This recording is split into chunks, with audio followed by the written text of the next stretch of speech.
So what we're going to do, firstly, what I want to show you is where have I been? Where have I been? What have I been filming? And why has there been a bit of a delay between, I'd say, the end of the second season, or whatever you want to call it, before we start what I'd call season 3 of Times with James, I guess. I don't know what. Sandy, I have no idea. You're asking me what codec I'm using. I don't know. So, I mean, what I can say is we're using this mic today, and we've got a Canon 80D, that's what you guys are sat on. We've got a wide-angle lens on it as well, so I can zoom in, if you like, all the way like that. Or I can zoom out again. So, where have I been, what have I been doing, and why has there not been a video? Well, I'll tell you what, let's try and play a video now, and I'll see if you guys can guess where I've been over the last week or two.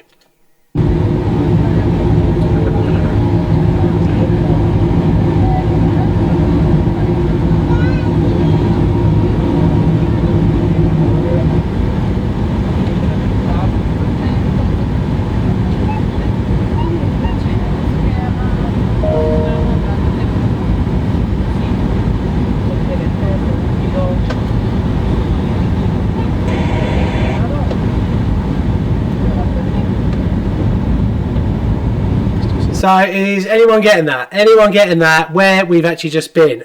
Tom Bickerton comes straight in there, gets it right first time with Berlin. It is Berlin. Now you probably noticed one of the famous iconic buildings in Berlin being the Checkpoint Charlie. Matthew, you follow me on Instagram, man. Matthew's an absolute true beast. Well done for following, mate. That's good to know, man. Thanks very much. Let me just check, make sure the stream quality is going okay, because at the moment, YouTube is saying that the stream quality isn't great, but from my perspective, it's looking really, really good. So it's great to see that you're liking the Instapics as well there, Tom. Hey, Jamie, thanks for popping along. So we've been in Berlin. I went out there with Emily Bumbrain, my wife, and also I popped out there as well with my mate Noddy. I said, look, we're going out there, mate. If you want to find yourself a hotel, we can hook up for some food, go around and do some stuff. And also Dano, who helps me on my other channel, and his missus were going out there as well. Thanks for following us on Instagram, Tom. So the main reason was for us to, well, we had sort of two reasons, a 50-50 reason as to, well, okay, I'm going to be honest. The main reason I went, 90% of the reason I went, is because I wanted to make a film about a certain prison that I visited in Berlin about 5 years ago. But also while we were there, we were going to go to a lot of the Christmas markets and things like that as well. And it didn't stop me taking some great photos that if you're Tom Bickerton, you may have seen one or two of them already on Instagram. So let's see if this slideshow works. So we've got, obviously, let's just turn that down a bit. Is that a bit loud? No. So we've got the Brandenburg Gate there, and that's got like it's got like a special glow that we've put on the back there to make the sunshine there. That's very nice indeed. We've then visited and popped over to the East Side Gallery, which is a really, really famous part. It's where the old Berlin Wall is, and that's kind of, you know, the reason I was going out there was to go and look at the Berlin Wall and make a film about what happened there. That was like a really important part and aspect for us. So as you can see, there's the Berlin Wall there, and a couple of close-ups. You can see that there's a lot of artwork that goes on at the Berlin Wall, and especially at the East Side Gallery. So if you do get a chance to go out to Berlin, you can pop out there and see it, and it's really, really worthwhile. The thing is, what I wanted to do was go out and see all the markets, see what's going on, drink like literally loads and loads of Glühwein. Loads of Glühwein. I think Sandy Anderson, you're saying Sachsenhausen. I think maybe what you mean is Sachsenhausen concentration camp, which I visited 5 years ago and I didn't make a film about. Hey Craig, how's it going? So what I wanted to do, I wanted to go out there and make a film about a place called Hohenschönhausen, which is a ex-Stasi prison. If you know anything about German history before the wall came down, you'd have known about that. But while we were out there, before we went out there, I'm going to give you a bit of a story, a bit of background for you guys who are watching live, because we did a lot of filming while we were away, and there's going to be 2 or 3 excellent. Well, I'm really looking forward to getting down and editing them. 2 or 3 really, really good movies coming up. So as you can see, we came in there on the Berlin approach like that. So as you can see, we came in from Berlin, we flew in like that. This was a little video explanation I did for the East Side Gallery. So guys, I don't know if you can hear me or not because I haven't got my microphone on. We're on the onboard mic just there. So we're now down at the East Side Gallery, which is a part of the Berlin Wall that's still exactly where it was. It's left in exactly the same position as it was when it was installed. And now it is used by artists to commemorate what happened in the GDR and the people who tried to leave the East German country, I guess, through this wall. So it's really cool.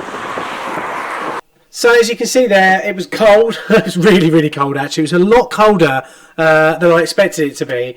And yeah, I was like, man, how chilly is it out here all the time?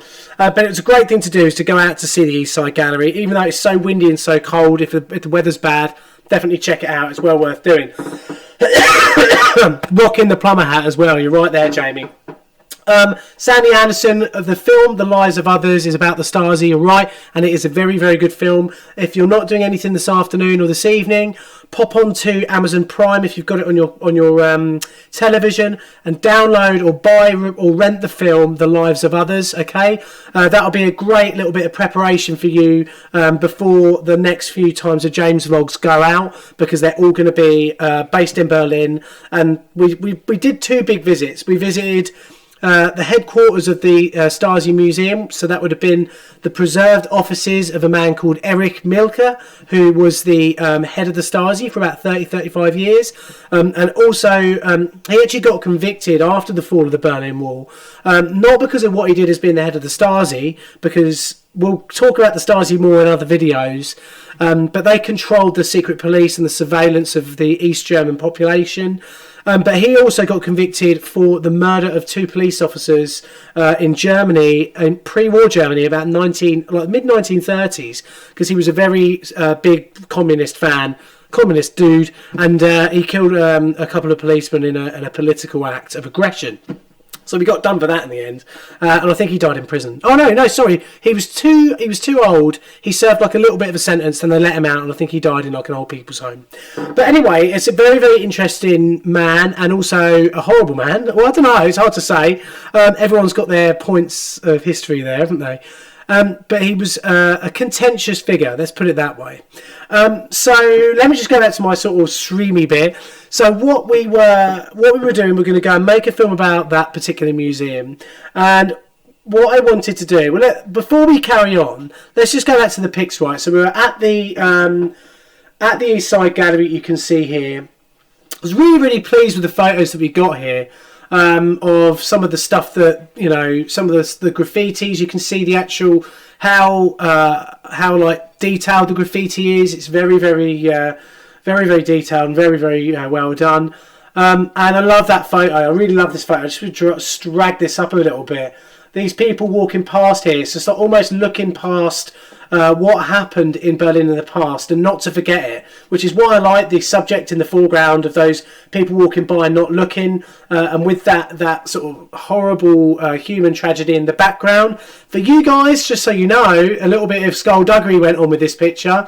I actually cut the top bit of the sky out and then put in a more cloudier sky with a little bit of a fade out on it, which is a trick that Roman Polanski's used in some films over the years. But anyway, we also, guys, really love this photo. Had to stand in the middle of Friedrichstrasse to take it. I was absolutely off my face as well, so it wasn't a great idea. Took about 20 shots really, really quickly, and this is the one that I was most happy with. While we were up there as well, we visited the Fernsturm Tower, which is the big TV tower, okay? Now, I'm just going to see if my screenshot capability works on here, just to give you a bit of an idea of the layout of Berlin. So here is the Fernsturm Tower, okay? So you can see that just like so. I'm just going to northern that. Now, the misconception, because we were there to talk a lot about the Berlin Wall. I just hope you guys can still hear me. Yes, you can.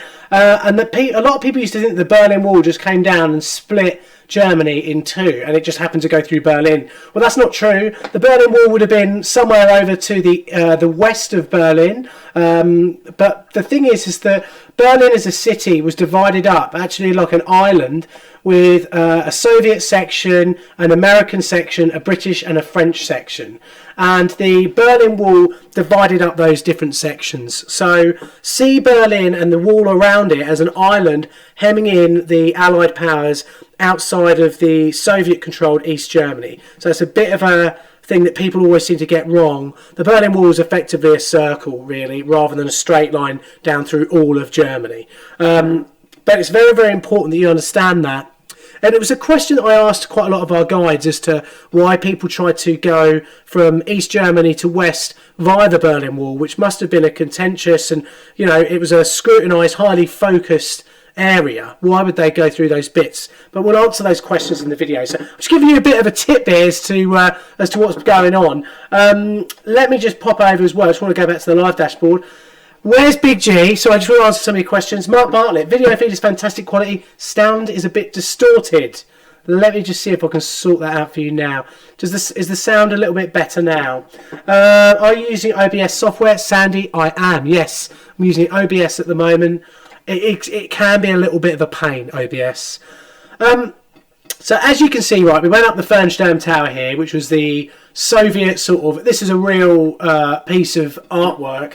But also it was a bit of an up yours, literally, to the west. The Soviet wanted to make something that was massive and great. And we visited the Fernsturm Tower and just want to get you an idea for the shot that we got here. Because I didn't know. I've been up the Fernsturm about 5 years ago. And when I went up the lift, I don't think they had a glass roof. Because you can see all the way up the Fernsturm shaft. Check this out. Look up through the glass roof, you can actually just... Oh, yeah. Oh, my God, yeah. I don't remember that before. The top is on 368 meter. In 40 seconds we are on 203 meters. There is an observation deck. And per second we move 6 meter. On the middle screen you can follow the speed. Oh, yeah. That is amazing. Left side is a bar, on the right side the restaurant. Keep your ticket please, you have to scan out it later and exit. Emily, I don't have to tell you, Emily is absolutely terrified of heights. She is terrified of heights. Yeah, so she didn't look out. She didn't look up. And she certainly didn't look down when we went down. She's afraid of heights, and she's also afraid of lift shafts.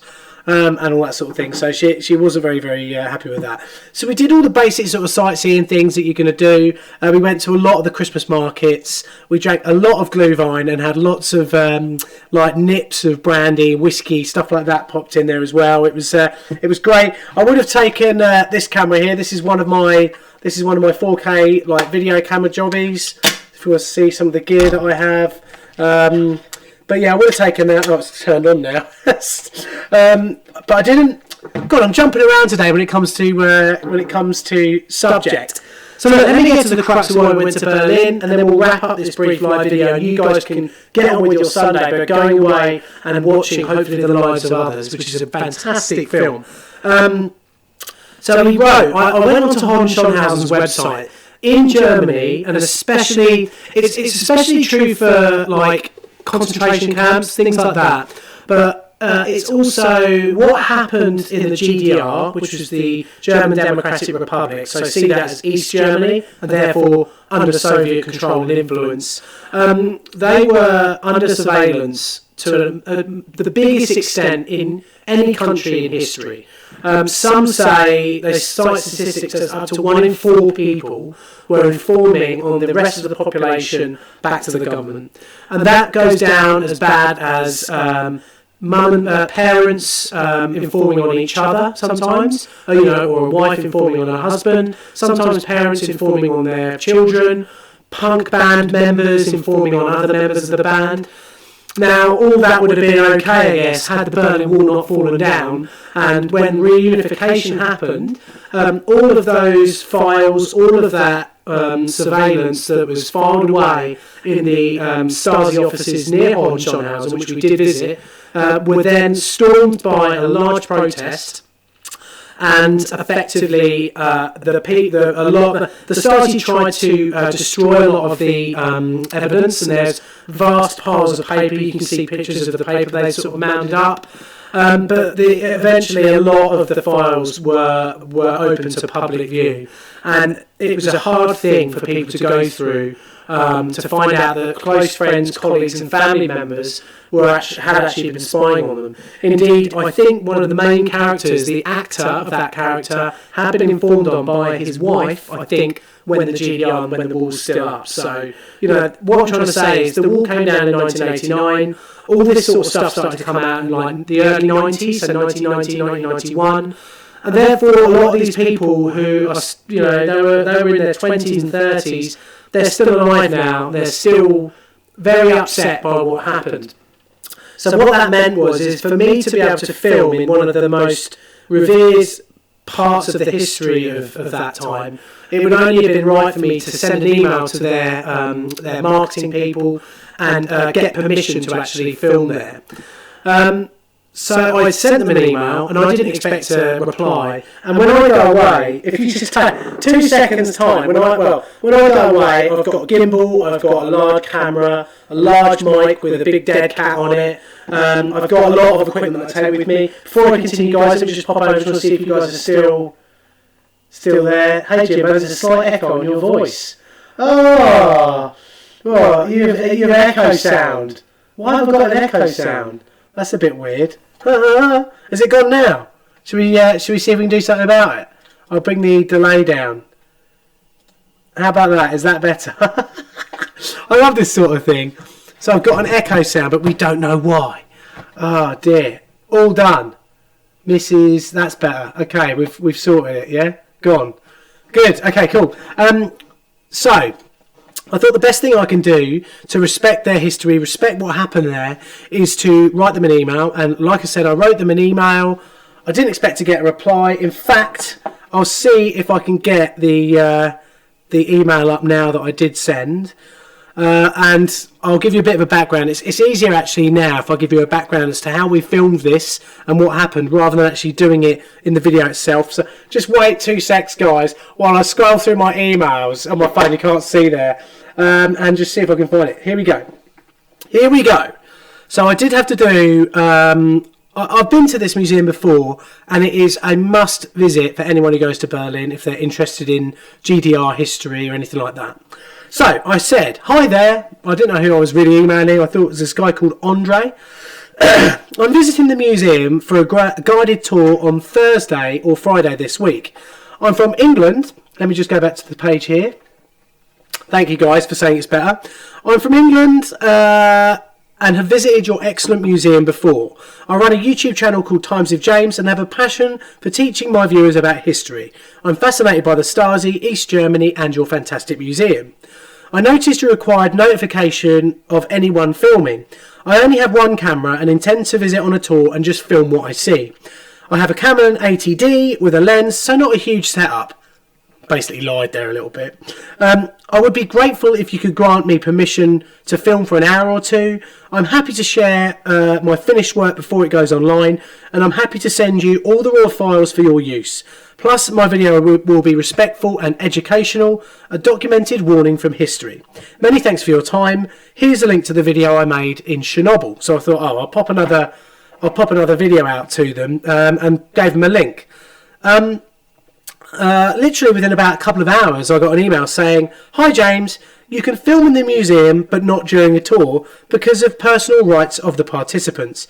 I suggest you do it separately. Friday between 10 AM and 3 PM will be fine." So I thought, okay. So me and my friend Nod jumped in the taxi. Emily wasn't very well. In fact, I might have a little bit of footage. Let me just see if we've got anything on here. I'm just going to press this button and see if it works. Let's hope so.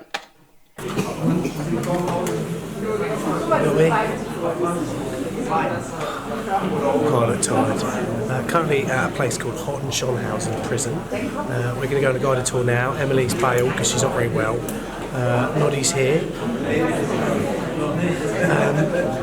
very solemn place, very, very interesting place, and I'd say probably a place that a lot of you probably haven't heard of. And hopefully this little video gives you an idea, maybe to sort of check it out. That'd be a really good thing. But let's have a look around now, and I'll hopefully tell you a little bit about it. Right, well, I can't see what I said there. I can't hear it. Hopefully I didn't swear. I know it was very early in the morning, and we had been out the night before, so I was feeling a little bit fragile. So the thing is, right, at Hohenschönhausen, it's such an important part of their history.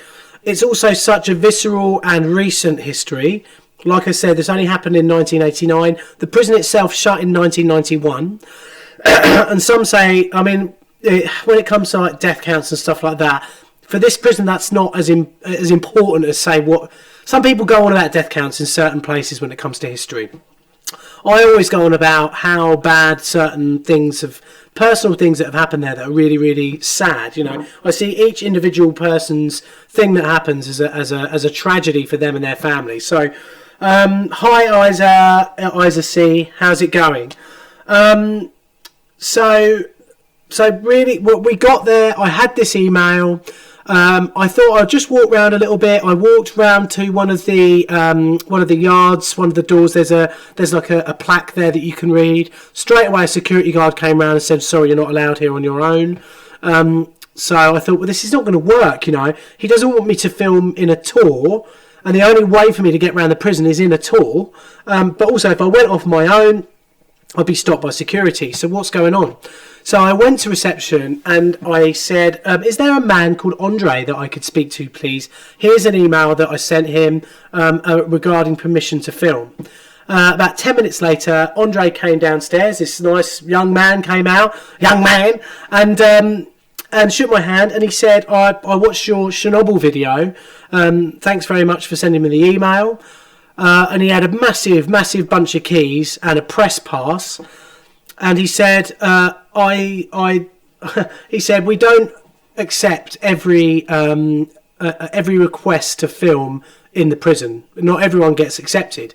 And he did say that ITV had requested to film in there and they turned them down. He said, but we're going to accept your request. I don't know if it was because of my email. I don't know if it's because of the Chernobyl video.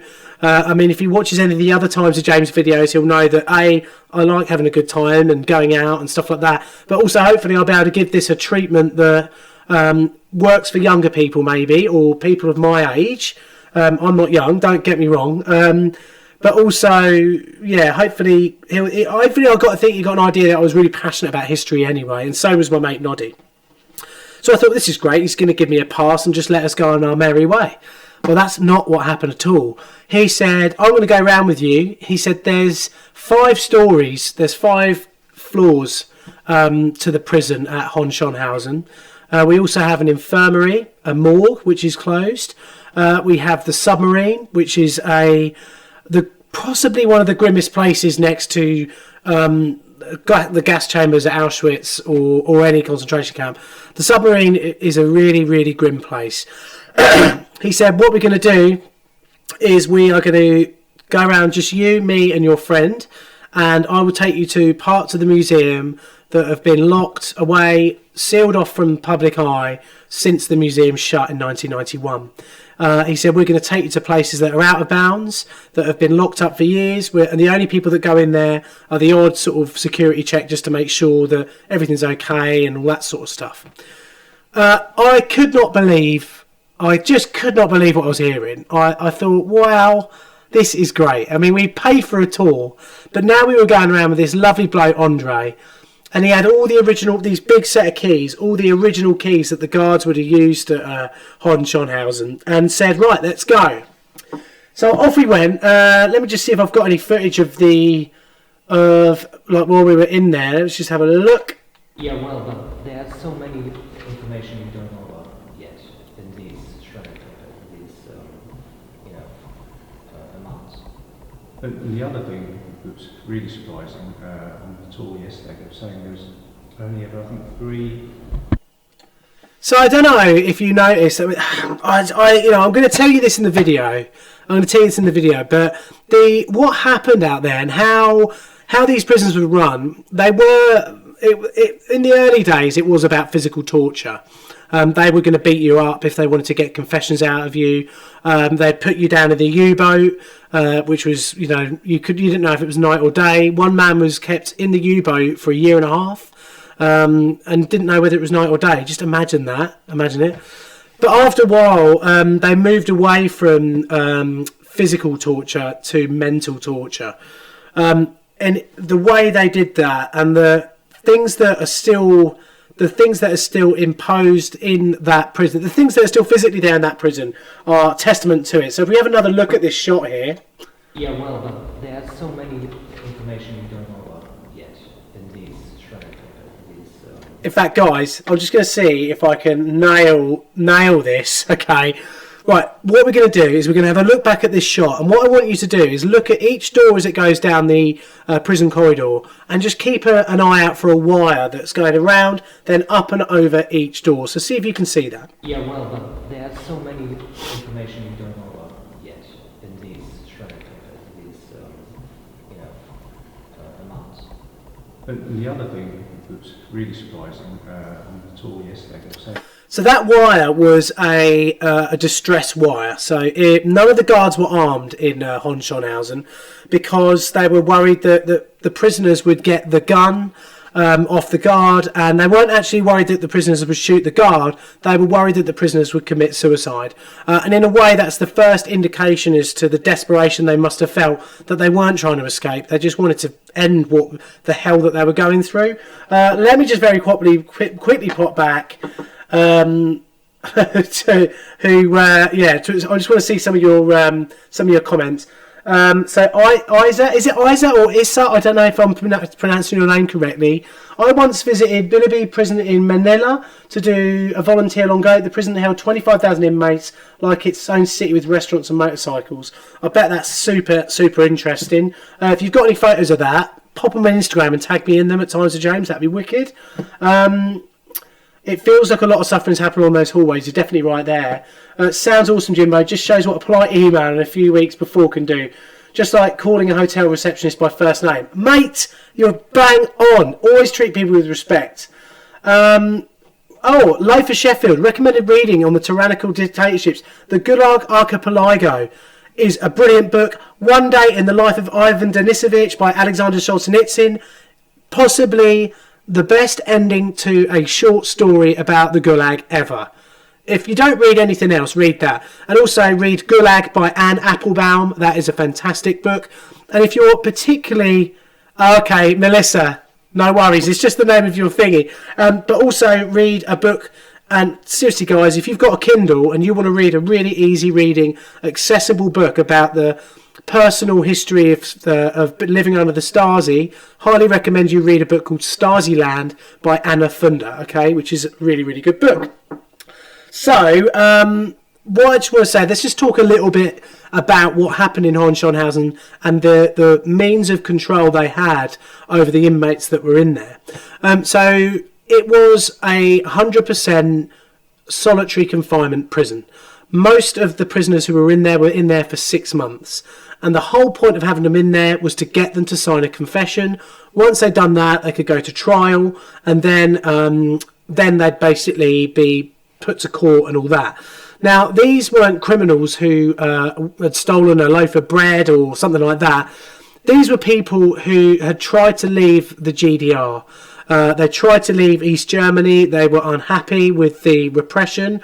They were unhappy with the faltering economy. The fact that they couldn't get down to like good quality goods, food, clothes, things like that. Cars weren't very good, and they just wanted to leave. That was it.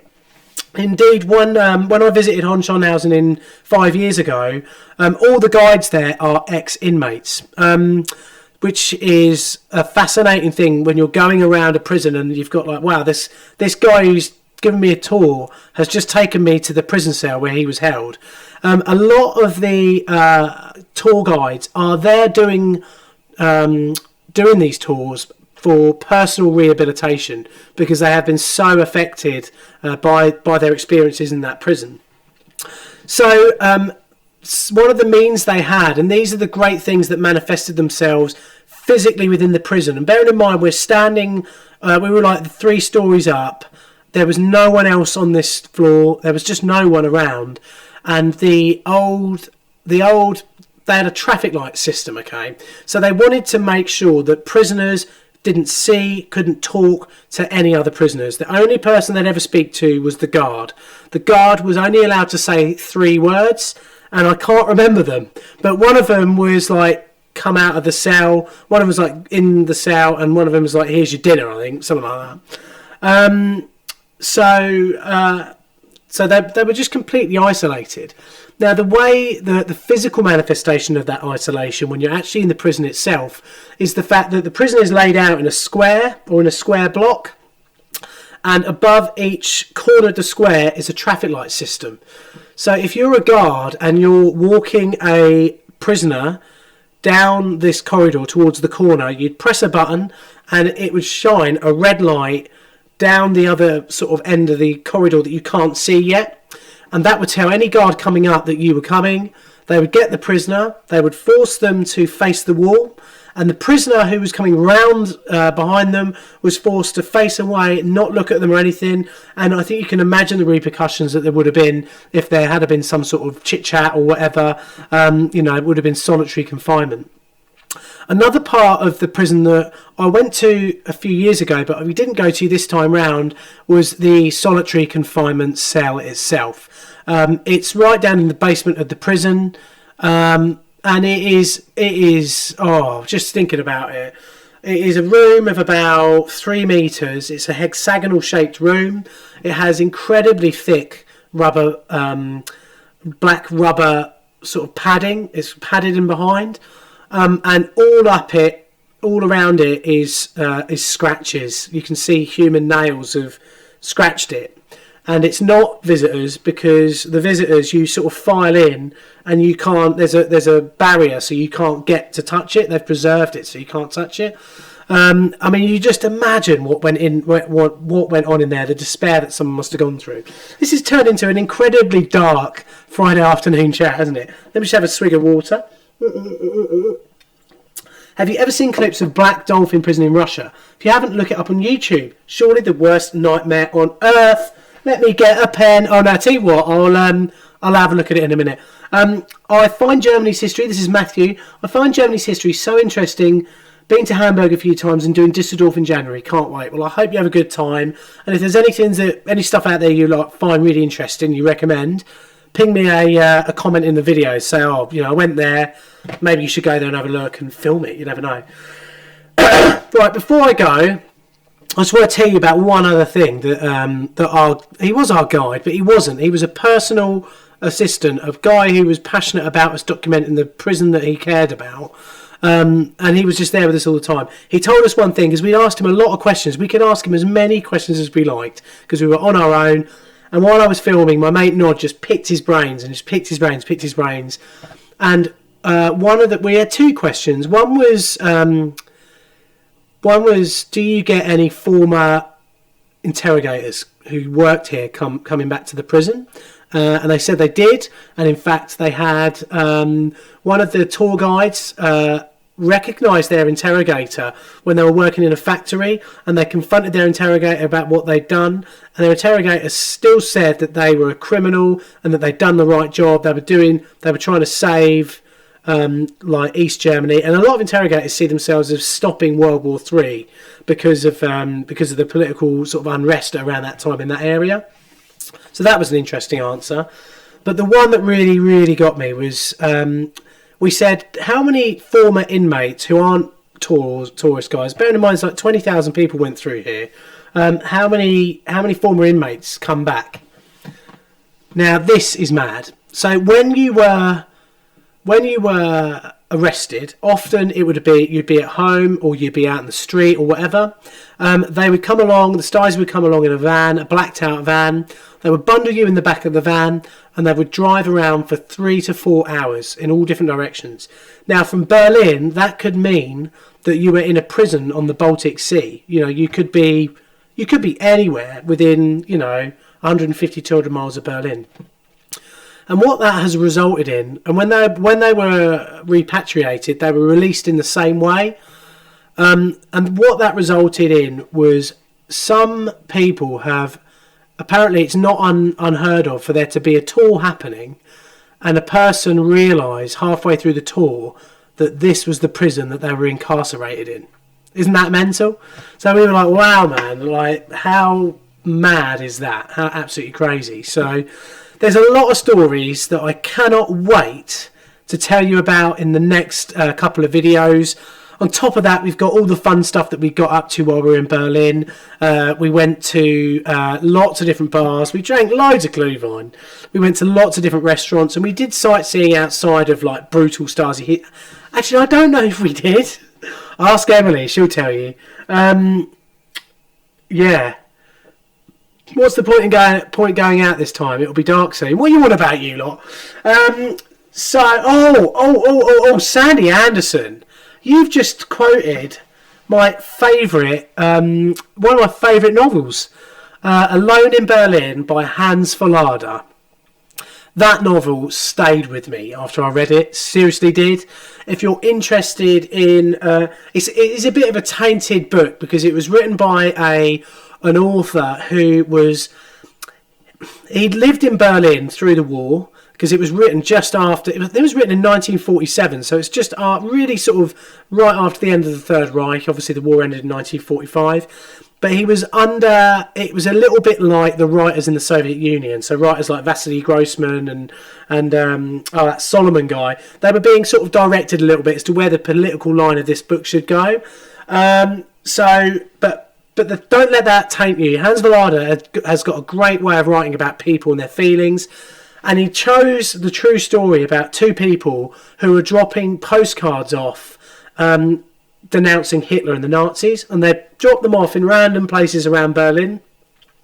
It was a very small thing to do. It was a wholly kind of pointless thing to do, really, because, you know, that's not what brought the regime down. And they don't really think that there was much effect in the postcards that they did drop off. But he used that story and what happened to them as a basis for his novel. So much so, I think, is actually when you buy the novel, it's got photos and pictures of the real people who it's based on. And the novel is insane. It is brilliant. Alone in Berlin by Hans Verlader is absolutely mad. It's great. Hans Verlader, I'm 100% sure he committed suicide, because I've got a feeling he was a little bit of a drunkard as well. I think he actually wrote a book called The Drinker. And also his accounts in those books of Berlin in the war, and also like the old betting places, because they would go down this... I think the pub was called the Also Ran, something like that. And that was the bookies where one of the characters goes. It is great. How Inspector Esserich ends up. It's the best thing ever. It's a wicked film. One more recommendation for you as well. If you really want to have an incredibly dark afternoon and evening. In fact, two more recommendations. Number one is to watch a film called Come and See, okay, by a director called Elim Klimov. It's a Russian film, and it is about the Einsatzgruppen in Belarus. That is dark stuff. They hypnotised the characters in it to try and get them to... I don't know why they did it, but they did.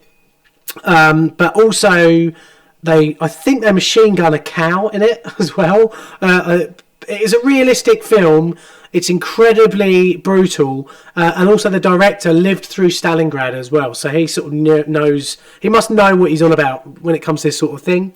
And also, oh man, I was going to say a World War One film that if no one's watched it yet, watch Regeneration. It's a very good World War One film, and it's also, I think it goes under another name called Behind the Lines. It's got Robert Price in it and Johnny Lee Miller. Really, really good film about World War One. Doesn't glamorise it, doesn't romanticise it. It is literally, it's not about chivalry or pride or king and country. It's just like, man, that war was utterly shit. Anyway, guys, I've got a lot of editing to do today. I've got a lot of... I have a penis and wear women's clothes. Says James, let's trade women's underwear. I'd love to. What are you on about? In fact, I can easily moderate that. I'm going to go remove. I'm putting that user on timeout. Unlucky, mate. So yeah, I've got one last thing. Look, how about that? I just want to show you that. That is a piece, a genuine piece of the Berlin Wall there that I bought. You do actually get a certificate with it as well. So that is going to sit up here on my desk. Sits up here on my speakers, and that's where it's going to sit over there. Just quickly as well, let's try. I just want to show you my new editing suite as well, because I've just swapped everything about in here a little bit over the last couple of weeks. We might lose signal on the camera, but this is where we're editing now. This is the sort of editing area. So we've got two new big, massive, beastly speakers. We've got we've got the new. Well, I've got my standard screen there. Then I've got my overhead screen that I use for like proofing video and stuff like that. It's like that's what I do it on. Do you know what I mean? So there we go. Anyway, guys, I am going to go now. I hope you enjoyed today's stream. Don't worry, geeks, I don't care. I hope you enjoyed today's stream. I can't wait to get these videos out. I kind of thought I better do some sort of live video because we haven't done a video in a while, and I know that next week I've got quite a lot on. It's just been mad. Work's been crazy. Just getting down to doing these vlogs, which is, for me, is going to be the thing that I'm going to start really, really concentrating on. I love doing them. It's wicked fun. So please subscribe if you haven't. If you've just like come across this random live video out of nowhere, please subscribe. Is there any other stuff? Have we got anything else on here I haven't shown you? No, I haven't. So I'll see you in the next vlog. There will be two. I think one, I'm going to divide up the Berlin videos into going out drinking and having a laugh and brutal Stasi GDR history. Okay? And there's other stuff that I filmed as well back in the UK that I will be adding to the vlog. In fact, some of it I filmed in April this year of me like making a barbecue, stuff like that. I thought, I haven't used that footage yet. I'd like to use it. So there we go. Anyway, I hope you enjoyed today's stream, guys, and I'll see you in the next video. Thank you very much for watching. And if you need anything, hit the like button, of course. And also, yeah, if you want any more information or anything like that, then find it out. And also, if you want to get any of the equipment that I use to make films, burpy burp. The links to those bits of equipment, I've got Amazon links below. So if you want to buy the camera that I use or the lenses that I use, they're there. Okay? Yeah. So I'll see you soon. And this is not a Plumber Parts channel, Alex. This is Times with James. It's different, bruv. Alright? It's not about plumbing here. It's about history and going out and having a laugh and going on holiday and scrubbing George on the belly. By the way, last night, I just want to say, me and Emily got woken up at 3 in the morning to the sound of tearing flesh and crunching skulls. Okay, George brought in a kill and ate it at the end of the bed. Oh, man, that cat is grim. Anyway, have a great one, guys. I'll see you soon. Thanks very much for watching. I was going to say hold tight, but that's not what I say. But I'll see you soon. Bye-bye. I don't know why, but we're going to end this on a bit of munching. Oh, munching. Munching, munching. Munching. Munching, munching, munching. Munching. Munching, munching. Munching.